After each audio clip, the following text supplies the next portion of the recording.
And, Dave, how many times have we seen this year, especially with the opposing teams? They're very good from 30 to 30, maybe even sometimes from 20 to 20. But once you get in the red zone, it's a different type of football game. Yeah, and a lot of that's because what got you down there was running the football, with those fullbacks in between the tackles, hopefully, and sometimes having to bounce it outside wide. But as they got down into the red zone, Florence changed their defense. They went into a 4-man front and a 5-man front, and then that causes the kids to have to change up their blocking assignment. So sometimes the plays that work in the middle of the field don't necessarily work on the ends. Now the Beat Diggers are going to have this play work because it's 4th and goal from the 6-yard line. They've had one double-digit play on this drive. That was the 11-yard gain on the 14th play of the drive from Skyler Seawald. All they need is 6 yards and to get into the end zone. So they'll go for it here on 4th and goal. If Cardenas were to kick, it'd be a 23-yard field goal, but from right to left, it'd be a severe angle because the Beat Diggers are set up on that right hash mark. In the backfield are Weiser and Morrow. The receiver to the right is Kukas. 4th and goal from the 6-yard line.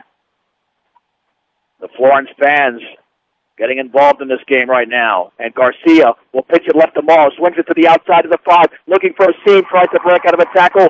And he's down at the 4-yard line. Morrow did not get in. And Florence takes over on downs as the tackle was made along the far sideline by Connor Hesloff, the junior defensive back. And they will start at their own 3.5-yard line. It was one of those deals where we had the blockers out there, just our blockers let one guy slip by. They kind of ran past him, and they were looking at trying to block somebody else downfield, and the guy that they let run right by him ended up being the guy that made the tackle. And it was a picture-perfect tackle, head in front, down below the hips. There was no way that Morrow was going to be able to break it.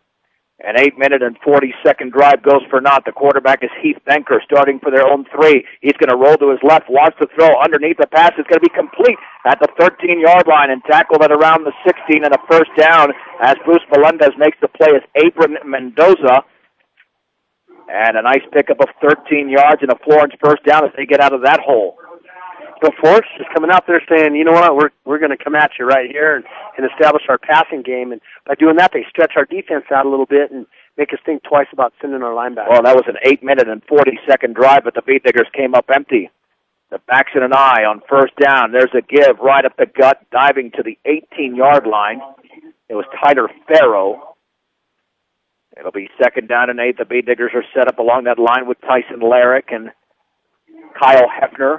Levi Brenneman.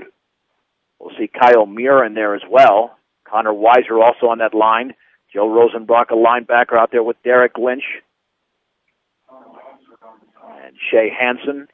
Dylan French, of course, on that line. Kyle Hefner, actually a linebacker. And Brandon Rutherford and C.J. Kukas rounded out. 2nd down and 8 for the 18. There's the option right. Benker takes off with the football. He drives his body across the 20 to the 23, picking up 5 yards in the play and grabbing him around the ankles was Derek Lynch with the initial hit. 3rd down and 3 for Florence. 2:15 to go in the opening quarter, no score. You can see Benker, he's a big load out there, and when he runs that football on that option, they're going to have to tackle him low, or else he's going to be breaking some tackles. Yeah, he went very strong. He used that upper and lower body to barrel into Beat Diggers and pick up an extra couple of yards.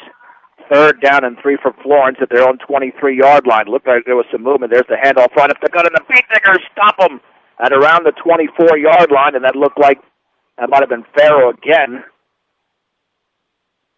And it was Leo Martinez instead. A gain of 1, but there were a bevy of Beat Diggers to make the play. There was about 4 or 5 guys that were right there. Once they made contact, they drove them straight back, and Florence came out just trying to run an ISO. They had their fullback lined up right behind Benker, their quarterback, and they just tried to run an ISO over the right side, but there was just no way the Diggers were going to allow it. Danny Droll, the punt. He's standing at his own 11. Shea Hansen at the Beat Digger 44.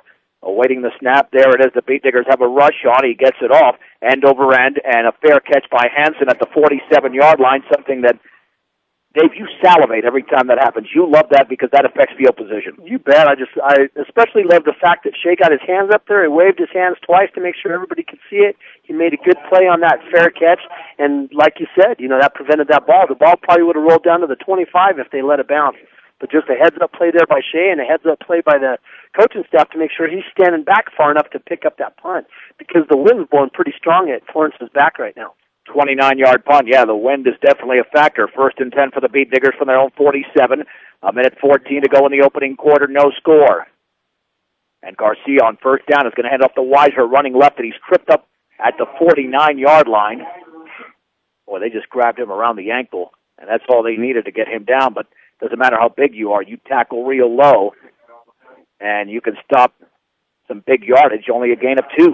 You know, I think he slipped up a little bit there as he was running back behind Dylan French and Ramon Portese on the left side. And it looked like he just drove off his left foot and slipped a little bit. But that was the second spot I don't think we really got the best end of the deal on. Rosenbrock is the setback along with Weiser. There's the handoff to Weiser, and he's hit in the backfield. However, he gets back to the line of scrimmage for no gain. It'll be 3rd down and 8.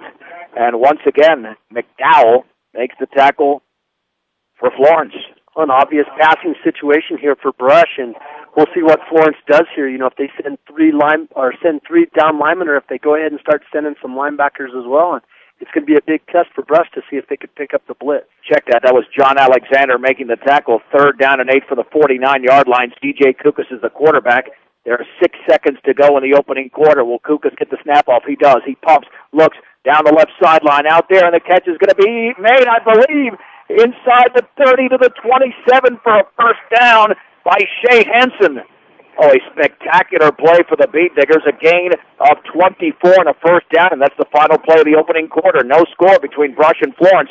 You're listening to the opening round of the 2009 2A playoffs on 1010 KSIR and KSIR.com.